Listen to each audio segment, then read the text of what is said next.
everyone. Welcome to Dean's Chat, where we discuss all things podiatric medicine.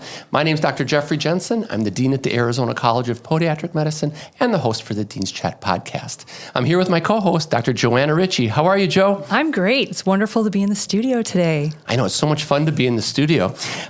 Today's a very special day because we've got our guest who's here locally in Phoenix on a trip to Phoenix, and was Dr. Jack Schuberth was so kind to come into the university and give a talk to our students at lunchtime on total ankle replacements. Thanks for doing that, Jack. Yeah. A lot of fun. It was fantastic. It was outstanding. There were a lot of people with their jaw hit the table with some of your cases. But for our audience, if you go back about 2 months, episode 74, Joe and I introduced Dr. Schuberth. We're going to go by first names, right? Jack, Joe. Perfect. And we got about, 45 minutes into that talk, and I realized that I hadn't asked any of the questions that I had prepared for you because we were talking about just so many different topics, and it was so interesting. So Dr. Schuberth, Jack, was kind enough to come back and be in the studio with us after his presentation at the college today. So I am so thrilled to have you here. Thank you for coming back. Well, I got away from all the cold weather in San Francisco and the rain, so I'm happy to be here, though, in all honesty. Well, thank you. Not because of the weather. Well, I went to school in California, too. And that old saying, Mark Twain said, the coldest winter is the summer in San Francisco. Yep. Definitely. All right. So let's get started, Jack. When you were giving your talk today and you were showing all those interesting cases on total ankle replacements, and just to refresh the audience, Dr. Schuberth has done 1,600 total ankle replacements. And you talked about how sometimes it's so important to be able, as a surgeon, to have difficult conversations with patients or with other colleagues. So what I was going to ask you first is, what is the maturation of a surgeon? I realize technical skills and psychologically, but I was wondering about your perspective on that. Well, I've certainly thought a lot about this. I've been in education my entire life, and I can't give you in the continuum a point where you change, but it's a lot later than most people think. And I've had 9 orthopedic surgeries on my own body, and the youngest surgeon to operate on me was probably around 60, except for my knee replacements. And I chose one of the nation's best surgeons for that. But my point is that we come out of our training and we think we know how to do stuff, and I really get tired of hearing, well, I'm trained to do that. And being exposed to it is not training. Being exposed to it is being exposed to it, and the training actually comes after you're done. And it's on-the-job training for sure, which isn't very comforting to patients, but in reality, that's what it is. And so it's a different, when I came out, there was tremendous political pressures from orthopedics that really confined us to operating in very small hospitals that were governed by other podiatrists. And so you didn't really have to fight for anything. You just got it based on your proverbial training. And then when I came to Kaiser, in 1984, I came into a very hostile environment. It was me and 6 orthopods who are now some of my best friends, but at the time, I wasn't that welcome. And I remember my very first day in surgery where I had bilateral McBride bunionectomies with Akins, which I had not done very many of, And so the most hostile orthopod was supposed to proctor me. And I'm a little nervous, even though I was totally confident. And they whip out the saw, and the saw's, you could cut a femur with it. It was so big. And I busted both proximal phalanxes, shattered them in 2. And the orthopod looks over my shoulder. He says, "Boy, that looks pretty good." Walks out of the room. And I'm going, geez, okay. I'm sweating. I'm going, how's this lady ever going to heal? I struggle to get the screws in there, blah, blah, blah. But what I was forced to do, in a sense, is I never operated over my head. I would say to this day, I never did. I pushed the envelope, but I didn't push it from day one. The envelope got wider, more open as I matured. But I remember my first 10 total ankles were perfectly pristine ankles, and maybe even 40 or 50 of them perfectly pristine. And now we see people coming out and they tackle a 30-degree varus deformity, which is still a challenge even in experienced hands. And so I think that's where the landscape's different. But somewhere, I would say, in your 50s, you become mature enough, savvy enough, and you have enough capacity to look back at your patients. And I know I quoted Ted Hansen. I just got back from his memorial service last week, and I may have even said this last time, but the patients will tell you how they're doing. And so you have to evolve as a surgeon. And, people say, well, how do you get experience? Everybody's done one of something, their first one of something. But it should be at the simplest form and escalate from there. And I don't think we teach that enough today. So to answer your question, I would say somewhere in your 50s. I left Kaiser at the age of 68, and I did that at the top of my game. My last 4 cases in my career were 4 total ankles. And I just walked out of the room. And 2 of them were difficult. But I had confidence that these people were going to do well, but I wasn't born with that confidence the day after I got back from the course. So I can't give you a number, Jeff, but it's somewhere in your 50s where you come to the realization there's more that I don't know than I know. And that's a really hard thing for people to accept. So that makes sense. I was also thinking about, as a surgeon, you come out of training, and when you're in cases, as long as everything's going smooth, life's great. Yeah. But it's when something happens during surgery that you didn't expect that you got to keep your composure and deal with it. Any thoughts on that? Yeah, that's probably the most important thing, and it's another maturity thing. It's a concentration thing, but it's also that concept of pushing the envelope. Well, I haven't done exactly this, but I've been close to it. And Mrs. Jones, 2 years ago or a year ago, whatever it was. And I spoke today. The other part of maturity and becoming seasoned is the ability to have difficult conversations. I'm not bragging, but I never got sued in 40 years of practice, and I did over 25,000 cases. Now, most people say that it's pure dumb luck, and perhaps it is, and I don't care. But I believe that I owned every single problem that I quote unquote created, and I never let the patient get out of my grasp unless the patient did it on their own. And fortunately, I had enough support in the community from people that were previously hostile that basically had my back. And so, but I think one of the reasons that I avoided litigation was that I became very good at having the difficult conversation. And I learned that from orthopedic surgeons because I practiced with them. And they would think nothing about walking into a room and say, well, the best operation for you is to cut your leg off. Even like after a tibia fracture that went bad, they got osteomyelitis. They didn't look at it as their failure. They looked at it as the patient's fate. And so when I saw how easy they did it, or at least they made it look easy, I said, God, that's really cool. I want to try to get that quality. And so I became very good at it. And because I took care of a lot of complicated patients, it became more and more frequent as the years went on. Very good. Can I jump in on that? You may. So I think having been a fly on the wall in your clinic as well, one of the things that I really appreciated listening to you talk to patients is that, flat out honesty right from the get-go. So there was no sugarcoating something, but there was still empathy in the way you delivered it. It wasn't, there was still caring in that message.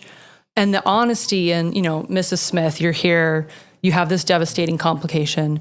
It is a known complication. These are our options to fix it. You are part of this decision. Where do you think we should go? And having very difficult conversations with patients, like they are at the end of the rope in terms of options, surgically speaking, and being willing to push the envelope when you can, but being honest about, look, this may not work. I will do this for you. I have this skill set. This is what I can try. But you have to understand the risk that this may not work. And this is the repercussion of if it doesn't work. And so I feel like patients, when they're given what their options are with realistic frameworks around how to process that, people appreciate that. They feel like you really care. And then they're going to be part of the decision-making however it fits their life best. But being able to just lay it all out there and just be very honest. And again, I was surprised at how receptive patients were, just being someone listening and not having to be the one having a difficult conversation. But it was so valuable to hear that and hear that laid out in that kind of a progression that, again, I hope that residents across the country are getting those opportunities to just, wow, that's how you have a difficult conversation. And you were also incredibly patient. So if a patient was really upset about something, you never rushed anyone out. And it didn't matter if we were running 5 minutes early or 50 minutes behind, you never rushed anybody. And again, I think that's another important, as we get so busy in healthcare, allowing people the opportunity to say what they need to say, feel whatever experience they're having, and then being honest. They're there for I think one time you said to me, they're here for my opinion, and that's exactly what I'm going to give them. I couldn't have said it any better than that. It's just really, it's something you cultivate over the years. But I think that I learned how to be a better doctor by being a patient and having at least 3 major orthopedic reconstructions. But I really, and I sound like I'm Ted Hanson's groupie, God rest his soul, but that I learned that trait from him. And he did maybe a 45-second exam on people. I don't think he ever watched them walk. I never saw him do it. But the whole time he's talking to them, he's got their foot in his hands. And it was the same feeling. They just trusted him, trusted me. And trust is by far the most important thing as a patient. And I'm signed up for another operation in a month, and the doctor handed me the consent form. I didn't even read it. He says, "Aren't you going to read it?" I says, "No." I said, "I know there's risk. And, I'm here because I trust you. And I know that you haven't lived or operated perfectly your entire life, but that's why I'm here. I know what the complications are, and you can't give me a number, I mean, well, I had some background, obviously, but trust is everything. And that's something that's very, very difficult to teach people. It's a trait. You can't teach it. That makes sense. I was also impressed today, Jack, when you were talking about the paper you wrote after your first 50 ankle replacements, and you were acknowledging that there were complications. And then you made a comment, which I don't have the exact quote, but it's one thing to do something. The reality hits when you do follow-up. Yeah. I forget the exact quote. Yeah, that's easy. Nothing ruins a great operation like a little bit of follow-up. So you're pushing the envelope. What was it like to publish your complications? I think that's an interesting concept and question. It bordered on what I would call a so what paper, because I didn't say anything different, but I did it because I had done the most total ankles of anybody in the country at that time, and I wanted to get it in the podiatric literature because you talk about inciting acrimony when total ankles came up, and there still are places where that's a very acrimonious situation. And so I did it just to get it in there. Frankly, I was shocked at how many malleoli I busted in my first 50, but I was honest. Same with the nerve, same with the wounds, and I'm a kind of a root cause analysis person. So I went back and I didn't necessarily identify what I did to cause these complications. Well, maybe in terms of the nerve, I hadn't cut a nerve in years, but my last whatever, because I knew where it was and I knew what maneuvers that are likely to whack it. But that's why I did it, and so I didn't feel like I was reporting that I was a bad surgeon, a good surgeon, or anything. It just needed to be done. It was, I believe, one of the first papers published in our profession on ankle arthroplasty. And for what it's worth, it mirrored Mark Meyerson's paper, who published his first 50 on the agility. And fortunately, my complication rate wasn't any worse than his. But it emphasized that the learning curve is the same, whether you're an orthopedic surgeon or DPM. You still got to go through this learning curve, and it's steep and perpetual. Steep and perpetual, absolutely. Yeah. So anyways, I think that if anything, that increased credibility. I mean, you lay it on the table. And I think that's also another one of those important reasons to encourage research in, and again, I just had this conversation yesterday with a student, like, we're getting kind of some, what I consider negative result, or like nothing results. And he's like, I don't know if this is actually going to say anything. And we talked about there is value in a negative research outcome sometimes, and for the most part, that is valuable information. And so again, being honest in your reporting and not being afraid to publish something, even if the result is maybe different than what you were expecting. Yeah. That's very important. I mean, I remember reading one paper not too long ago that had a 12% infection rate in total ankle arthroplasty. And I literally took off my glasses thinking my glasses were broken or something. But I would never publish that because that's, 12 times the national average. So I didn't really go into the cause because I obviously don't know. But yeah, you have to report bad things. And unfortunately, the pressure on authors, particularly if they're affiliated with industry, is to not do that, because it confers bad results. And unfortunately, there's a bunch of plaintiffs' lawyers, they have just as much access to our literature, and they say, well, doctor, you just published this. I mean, isn't this one of those patients? I mean, it's a stretch analogy, but it takes guts to publish negative results. And because it begs the question, if you keep doing something time and time again and you keep getting these bad results, why do you keep doing it? And, so I think that's a really good point. And I think it also helps us, though, because as a surgeon, when you're trying to counsel a patient about, hey, here are your options, here is the difficult conversation, when we don't have something to back up what our experience is, it is hard to give them an appropriate, like, well, what do you think my chances are, doc, right? Like, well, I can tell you what the literature supports. And a lot of these things, we don't have that data. So we can say, okay, well, I know that this is the results. I can tell you from my experience, right? So again, I think to encourage our listeners that, research is, well done research is so important. Because to your point, doing some editing of journals, it's interesting, where people go wrong. It's like, you can't say that. Like, what you're trying to say isn't actual. So it's good to publish quality results, even if they're negative. So Jack, I wanted to even come a little bit closer to training.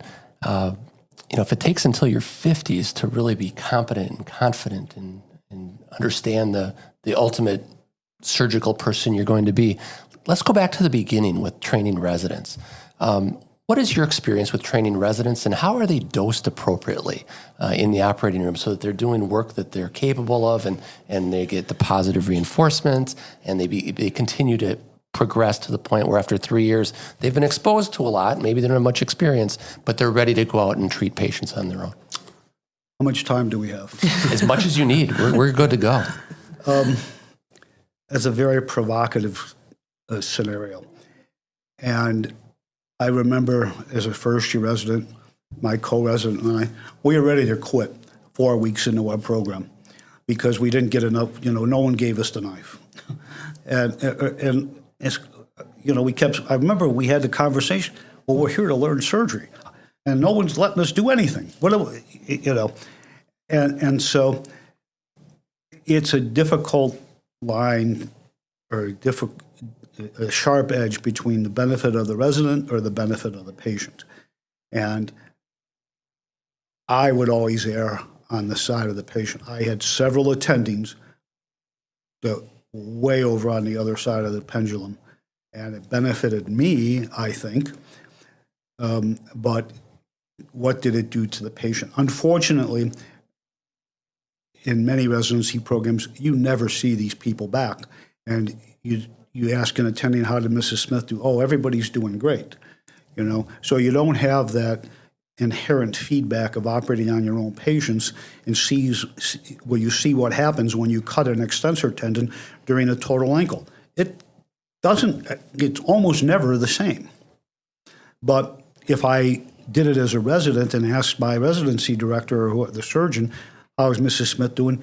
He or she's not going to say, oh, they've got an extensor lag or the damn tendon bound down to the fascia. And so now I know better. But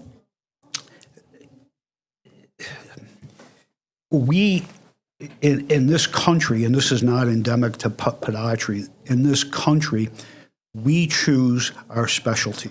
Now, podiatry, we can get to that. I know you want to go there. But we don't have a system like they do in Europe, where if you can choose to be a surgeon, but if you don't advance to the satisfaction of what's called your Oberarzt in Germany, which is basically the chief of the department or the assistant chief, if you don't demonstrate skill that's not based on some frivolous exam or some contrived exam, then you don't get a job in the university taking care of the public, so to speak, the citizens of that country. You can put your shingle out, but those patients that come to you have to pay cash or have private insurance. And most people in Central Europe or Western Europe, Central Europe, don't have private insurance. So there, the mentors choose who matriculates as a surgeon. We do just the opposite. And unfortunately, not everybody that comes through any given discipline has whatever it is, the qualities, the aptitude, the three-dimensional dexterity, whatever it is, to be a surgeon. And so what I tried to do, and I will qualify by the last 5-6 years of my career, I did nothing but really difficult cases and ankle replacements. And so I didn't let the residents do probably as much as they wanted to. Well, I know it wasn't as much as they wanted to, but a mistake was, usually irreversible. And it's not something that you want to spend time, in a 4-hour case turns into 7 hours. That's not good for the patient. But when I first started out, I had ortho residents, and it was really a difficult balance because they did so much surgery, particularly by their 5th year, and they wanted to do a broken ankle. They could do it because they had done it so many times. And so I always did better with it's not advanced residents, but the 2nd and 3rd year residents. I did not have the patience, or I felt that, I don't want to sound arrogant, it's not beneath me, but I don't want to spend the time teaching someone how to suture in one of my cases. And so, in what the other thing that I think is underemphasized, and I go back to my first days as a resident, is that when I did my trauma fellowship in Germany, I went to see Hans Wipp. Now, Hans is a very dear friend of mine, and at the time was considered the world's expert in calcaneal fractures. And I went there just about the time the pendulum had swung towards benign neglect to operative reduction. And I remember doing a few frankly, by the seat of my pants before I went over there. And I didn't do a damn thing for 3 months. I didn't scrub a single case, except the very last day when there was a massive pileup on the Audubon, and I got to scrub a pelvic diastasis with a ruptured bladder because they ran out of bodies. And so I didn't scrub a single case with SWIP, not one, because they didn't allow it. But I came back and I watched that man with such zeal and intent that I came back and I figured it out. Because I watched them do it, I paid attention. And we don't teach that enough. And, I won't mention his name, but there's another prominent figure in our profession that used to work for Kaiser, and we used to call it the Dr. Blank syndrome, because he made things look easy. You know who I'm talking about, but I don't want to broadcast his name. He's got a big enough head as it is. But residents don't realize that he's done that so many times, and he happens to be one of the most skilled surgeons in our profession. So that is something that we underemphasize or don't emphasize at all. And I would just tell the residents, watch what I'm doing. I rarely waste a move. Everything I do, I've thought about, and I can promise you I'm 6 steps ahead of you. And once people start to do that, then they can learn from me. And then I'm far more willing to take the time to teach somebody, well, this is what you do in this particular case. But if residents are sulking or, kind of distant, I could care less if they learn anything. I mean, it's just human nature. So, and I realize I don't fit into today's educational model. But, I can't change the way my values and my values and the way I learned how to do things, because I think it's the right way to do it. People argue with that, and that's fine, but that's the way I did it, and I think it worked well.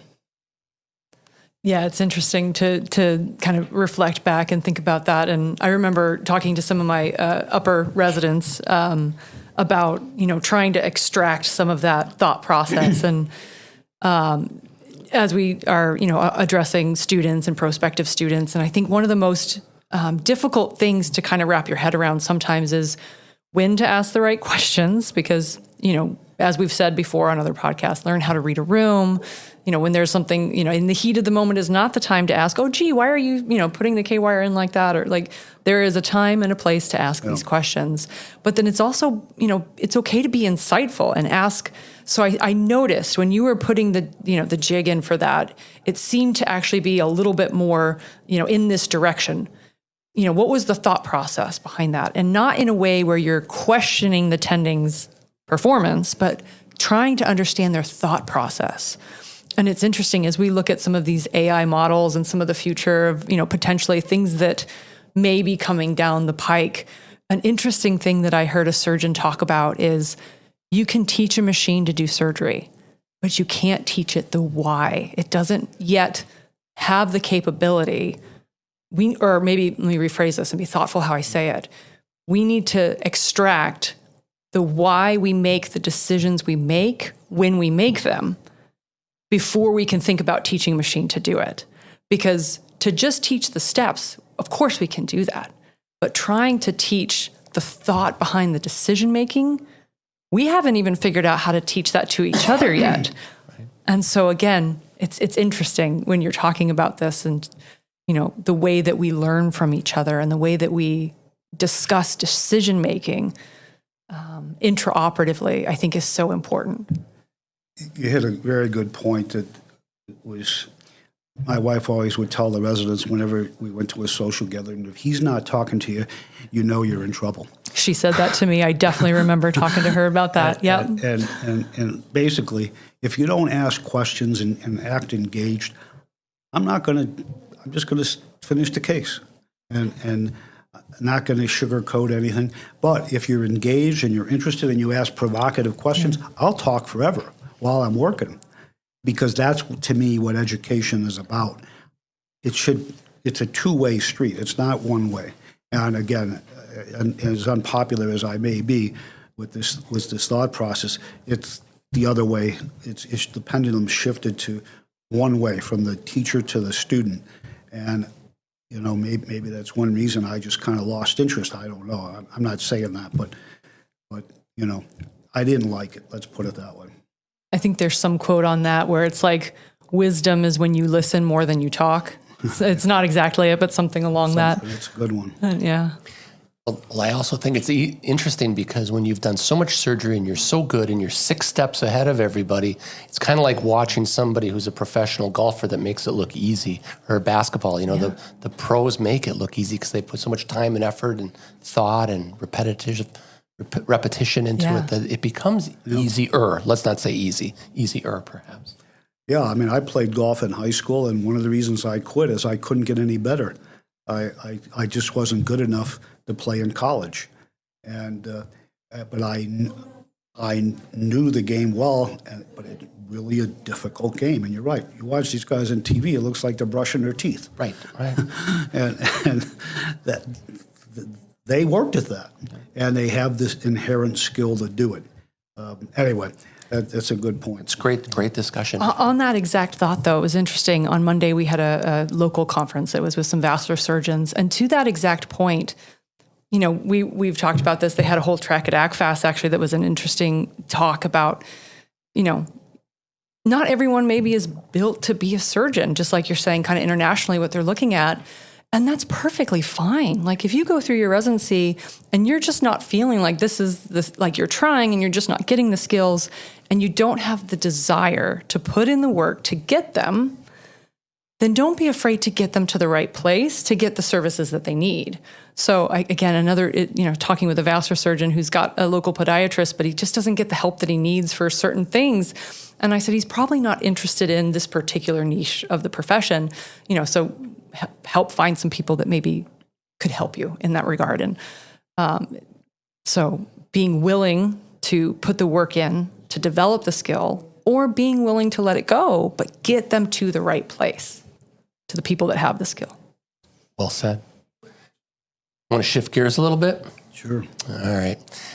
So one of the questions that I often talk to doctors about, and you see it in social media or in the papers and the news, is that people are aging by the time they come to retirement. And I'm always interested in knowing why people want to retire.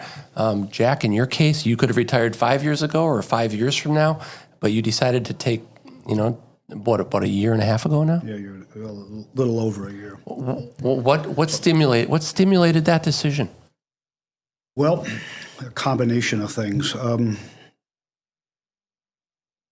I knew a lot of people that weren't necessarily surgeons that died young. Mostly talking people in the rock and roll world. Unfortunately, some of those were suicides, but some of them weren't.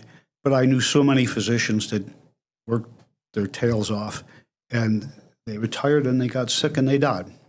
And in fact, one of my dear friends, I wrote an editorial in JFAS when I was editor about this gentleman. He loved life, he loved medicine, and he was building a house in Las Vegas because he hated to pay California state taxes. And he never got there. He got sick doing a total hip. He almost passed out doing a total hip. One of my partners saved the case. He never recovered. And it really hit me hard. I still think about him every day. And then Ted Hansen got sick. He had a massive stroke. Don't quote me on the year, but I think he was about 82, maybe 81. And he wasn't working at the same pace, but you don't, and then my father died and my mother died right after I retired, and my father died at 93, and he lived a perfectly healthy life until 92 and a half. And so, but when you figure out there's no guarantee I'm going to see tomorrow, or much less 92 and a half. And so that was part of it, that I wanted a retirement. And I've been told by several people, you always seem to know where you're going. I said, well, I do, but some of it is just serendipitous. I've always managed to leverage my opportunities. Some of it is just common sense. It's not because I'm any smarter than anybody else. But I promised myself I would go at the top of my game. I would never, ever want anybody to say Schuberth's losing it or he's making stupid decisions. Never wanted that to be said, because there was plenty of surgeons in my hospital, people were saying that, or that I became lazy or apathetic or uncaring. Never wanted that. And then the other reason is because I had trained so many people in my system, and many of them got jobs in our system, and this speaks a little bit to this surgeon glut. I got really discouraged at seeing patients near the end of my career. The last 3 or 4 years, I think I had sent 12 people for amputations. Most of them, or almost all of them, weren't something I started. 2 of them were that I just couldn't fix, but I got really discouraged at seeing patients with misadventures that could have been avoided had the patient gone to the right place and gone to a surgeon that knew how to do it. And interestingly, when I first got there, I was really the only one with any advanced training or maybe bravado, but I was willing to take on what I could handle, and I got referrals from all over the region from doctors. The last of my few years of my career, I got more referrals from other patients and from social media, because the doctors that would refer to me they would just do it themselves. And I would never know about it until it failed, or if it failed. Now, I'm not saying everything failed, but that was really, and I don't talk about it much because it sounds negative, but it's the truth. And you carry around the stress of a bad result. At least I did. I was never good at externalizing a bad result, whether I caused it or not. And maybe that's a personality flaw with me. I don't know, but it was just me, and I never had the desire to change it because I grew up with it. But my old chief, he was one of my old chiefs. I don't want to give it away, but one of my old chiefs wasn't really considered a very good surgeon, but the patients loved him. But whenever he had a complication, and he had quite a few, it wasn't his fault. Now, sometimes it was, but to him, it was just part of being a surgeon. Well, gee, that one got away, and I've never been able to do that. So my decision to retire was threefold. I already spoke about I wanted to go out at the top of my game, the frustration, but the frustration of seeing these bad results, but the most compelling thing is the realization that there's got to be an end. And it's better to have an end that you can control and you know of than one that somebody else controls for you. And Steve Haddad is, I would consider the best total ankle surgeon in the world, at least he was in his time. And he's the one that told me that. And he retired at 60, and I was 68. And once I realized and accepted that there's got to be an end, it was easy. I am going back to work, though. I think I told you that, but I'm only going to do ankle replacements, and I'm not going back to work in a classic sense. I got a really good system that's going to allow me to do that. And it's not because I'm bored. It's not because I need the money. It's just because I want to, and I feel that I got something to say in total ankle education, which we don't do a good job of in our profession. So that's kind of my crusade of the year right now. That's great. Well, with those 3 reasons for retirement, I think you could even have a career in life coaching, perhaps. No, I don't think so. If I started one, it wouldn't last very long because I'm too damn honest with people. But You may see revolutionary change. Who knows? well, I went to Ted, as I mentioned, I went to Ted Hanson's memorial just this past Saturday, and there was every orthopod in the planet that was anybody in orthopedic foot and ankle surgery. And on his, and it was a celebration. It wasn't his funeral because he died in November. And on his brochure, which I took 4 or 5 of them because I just want to pass them out, it was describing him in 3 words: innovative, brave, and radically honest. And I would attribute those 3 qualities to me because I learned them from him. But unfortunately, being radically honest in today's society only gets you ostracized and criticized because we've lost our sense of consciousness and the ability to accept criticism. And sometimes the criticism needs to be harsh. And it brings me up one more point. So I've always learned the most when I felt the worst. In other words, I gave a graduation speech at my alma mater, and it was called Forgive and Remember. And it's not my original term, it's a book. I can't even remember the name of the author, but I have that. It's one of the books I did not throw out. And what it said is, when you make a mistake and you feel bad about it, you will never make that mistake again. And we don't have that, what's the right word? Feedback? Well, we don't have, feedback like that is frowned upon. And it gives, somebody told me that people are afraid of me. I said, afraid of what? I've never held a gun in my hand in my life, you know. I said, afraid of what? That I'm honest, that I'm going to call them out if you say something stupid or self-serving. And so I stopped doing it because it just doesn't, it serves no purpose. And I'm not going to change society by being outspoken anymore. But Hanson was to the end of his days, and or at least in his professional life. And if nothing else, we need to see some of that come back.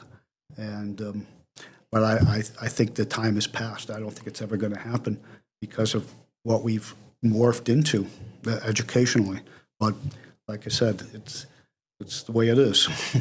What a tribute to one of your mentors. That's fabulous.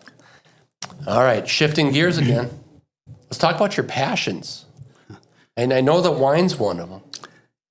Well, yeah. I have a vineyard, and that vineyard is about 87 olive trees. And I know how to make wine. I've never done it. But I came to like wine when I moved to California because that's what everybody drank. And I don't think I've had a drink of hard liquor in at least 30 years. People say, why not? I said, well, I don't particularly like it, but I like wine better. So that's one of them. But I don't.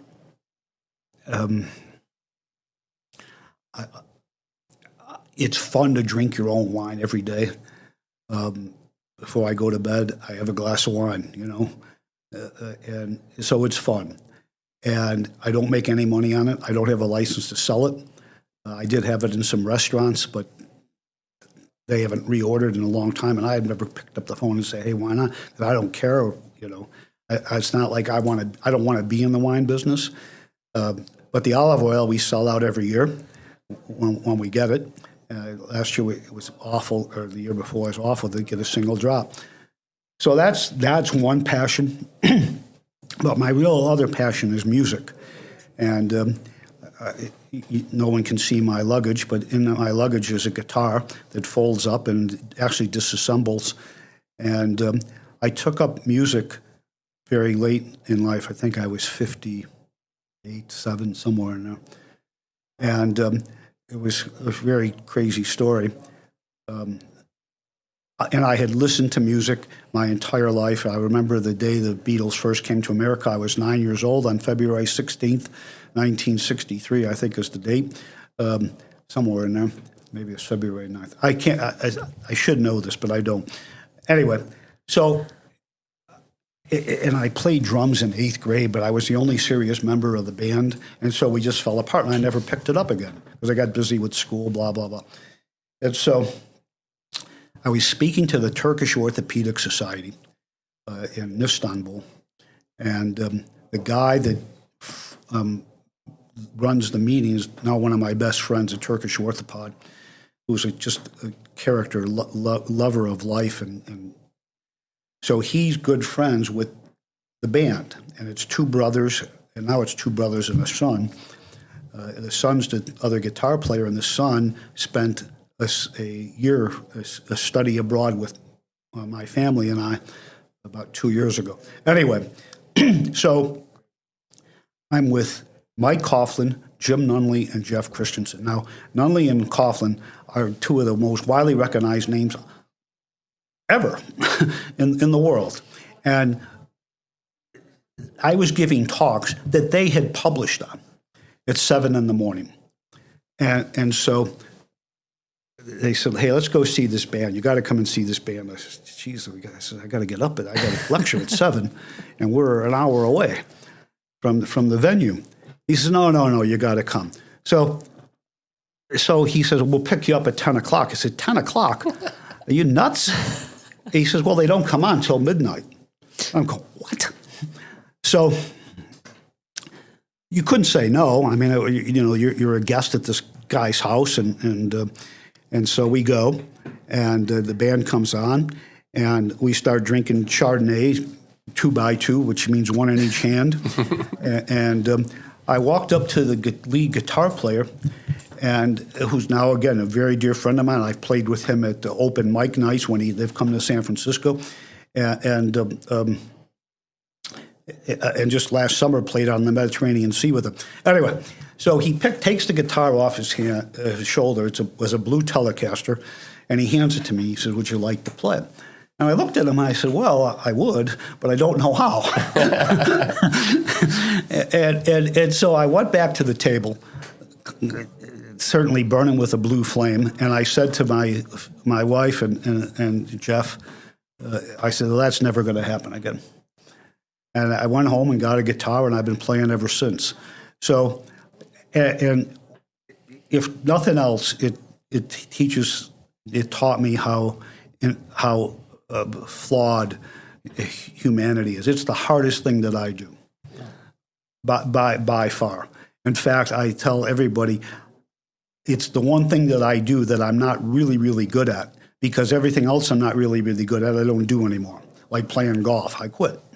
And I have no desire to ever hit another golf ball, because if I can't break 80, what's the point, And so that's just the way I think. So I don't want to say I struggle with guitar, but I struggle with guitar because it's difficult, and learning neural pathways at 70 years old isn't quite so as automatic as when you're 7. Right. And so those are my passions and my family, and I got an 19-year-old son and a wife, and we do a lot of stuff together. I like to travel, and most of when I travel by myself, it's around music.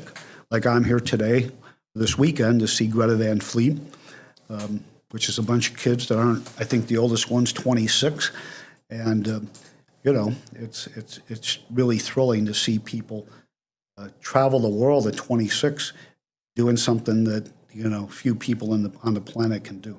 So anyway, that's pretty much sums up my passions. Very good. So I've got a couple questions about music for you. Yeah. Who's your favorite guitarist? Oh, Jimmy Page. Oh, I like that. That's not what I was expecting. That's fantastic. I was thinking it was going to be Eddie Vedder. Well, Vedder.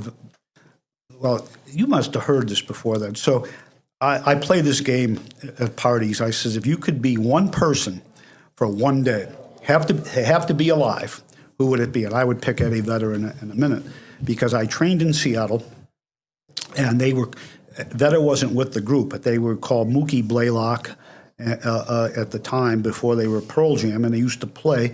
Mike McCready played at Skid Row with Stone Gossard. They're both from Seattle.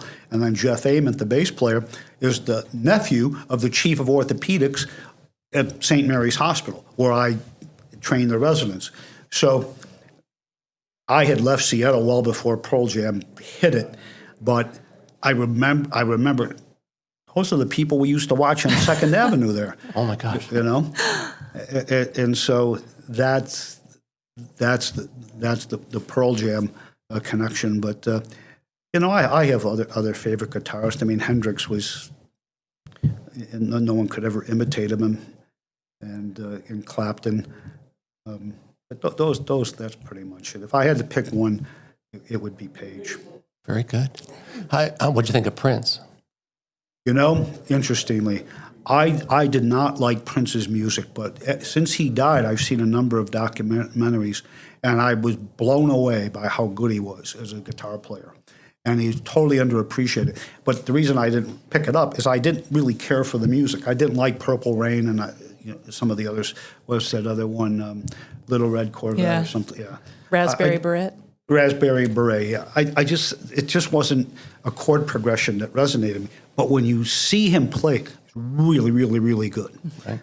Okay. So let's say that we're going to have a music festival and you get to choose 4 bands to highlight the festival. Oh, God. Who are they? Oh, this is a great question. Pearl Jam would definitely be there. They have to be bands that are in operation, no? No. Well, yeah, let's do both. Let's do bands in operation and all-time bands. Led Zeppelin. I've never seen Led Zeppelin. I've seen Robert Plant before, but never Led Zeppelin. Greta Van Fleet, I up there, and probably Metallica. Very good. Very good. I mean, James Hetfield lived in the same town as me. He wasn't my neighbor. And so did Lars Ulrich. They both moved down to Southern California. And it's the same thing. I was never one of these people that banging my head against the wall or getting in mosh pits and beating people up, that kind of thing.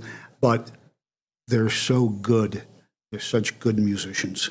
And I wasn't never able to appreciate it until I actually picked up the instrument and tried to learn how to play it. So those would be it. I mean, there's all sorts. I've seen everybody just about. Led Zeppelin's the one group I haven't seen, and the Beatles. I've seen 3 out of the 4 in person, solo. I've seen McCartney more times than I can count. But I never got to see Led Zeppelin, and I never got to see the Beatles. And every time I go now, I'm always in the front row. I mean, I try to get in the front row.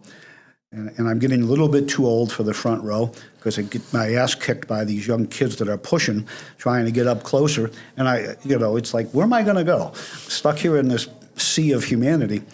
But I still like to be up close because I just like to see what they're playing. And Foo Fighters would be up there as well. Absolutely. So anyway, Radiohead. No, not anymore. I was never a big Radiohead. And I think that's generational. Okay. I was in school when Radiohead came up, and a lot of that '80s music, and then it was the disco era, and that just wasn't for me. But. So I have a couple of questions about that. So when Pearl Jam was hot, so was Soundgarden and Chris Cornell. Do you like Chris Cornell? Absolutely. Good stuff. Yeah. Yeah. He was one of the people I was referring to when they just die young. Yeah. And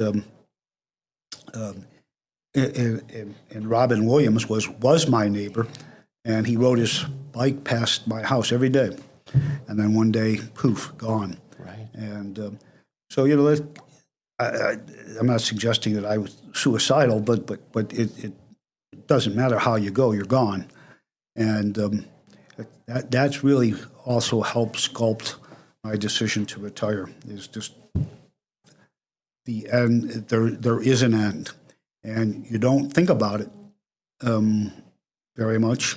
I grew up in the '60s, But now I think about it, but you can't control it, so I try not to worry. I try not to worry about things I can't control. It's not easy to do, but that's how I try to live every day. That's outstanding. And I can see where you love music because it's never ending. It's infinite. That's fabulous. There's only 12 notes, There's only 12 notes in the modern music scale. And how the variety of music comes out with 12 notes is just mind-blowing to me. And you can take the same 4 chords, and there are zillions of songs with a 1-4-5 chord progression, or 1-2-4-5 chord progression. Same chord, same sequence, and they sound like totally different songs. It blows me away. And again, I didn't understand any of that until I started to study it. And not to flog the horse here, but how about Nirvana? Oh God, my band is playing "Man Who Sold the World," and we played "Teen Spirit" before. Oh yes, and "Come As You Are." Absolutely, and so Kurt Cobain is from Bremerton, and several of the attendings that came to Seattle again in the days where we were restricted were from Bremerton. So yeah, Nirvana. So we could obviously talk about this for hours, but I'm going to shift gears here again. I know more about music now than I do about foot surgery, but that's... I love it. So what do you think the future of podiatric medicine is, Jack? Where are we going? Where are we going to be 20 years from now?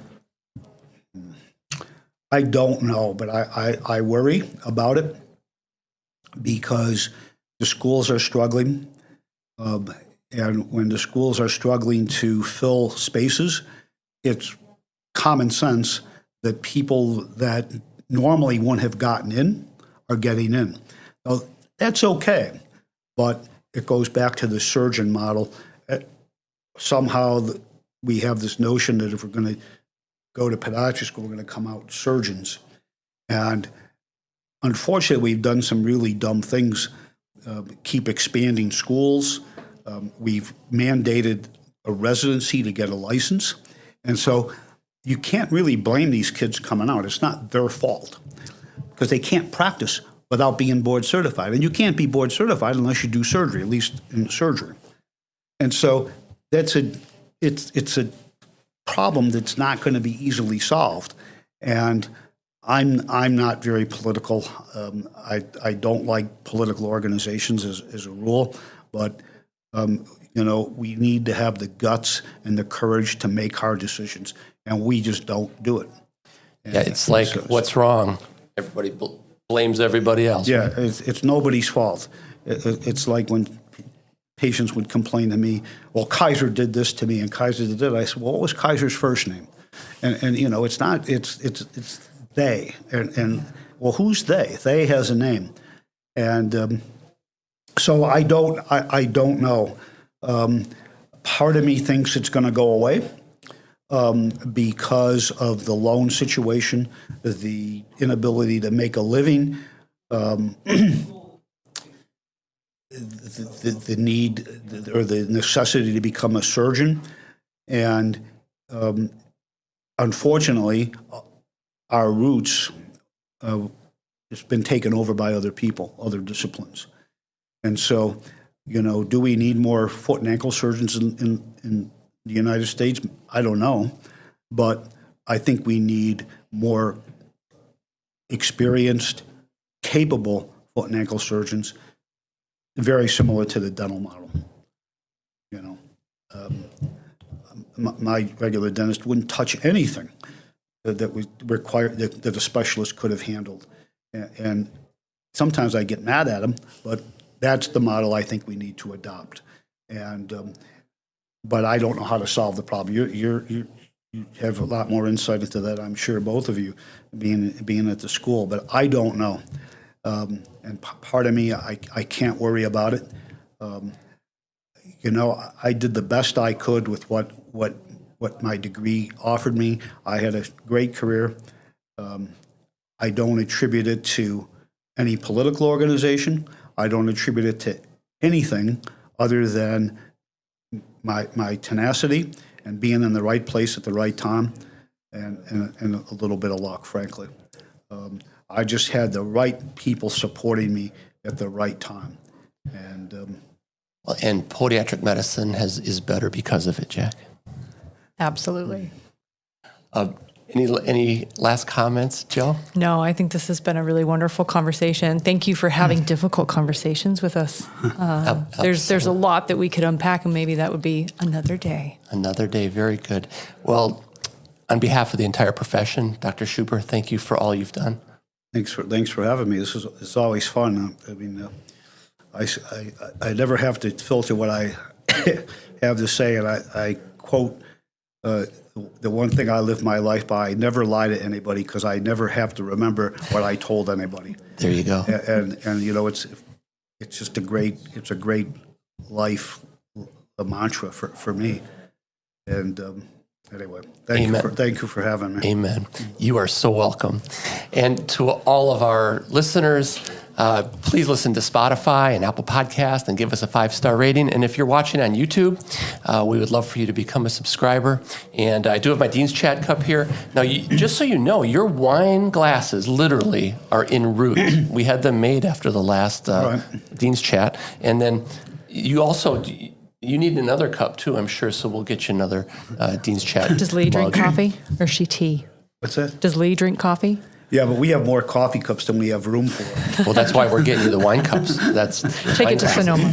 All right. We keep accumulating them. Until next week, everybody. Cheers.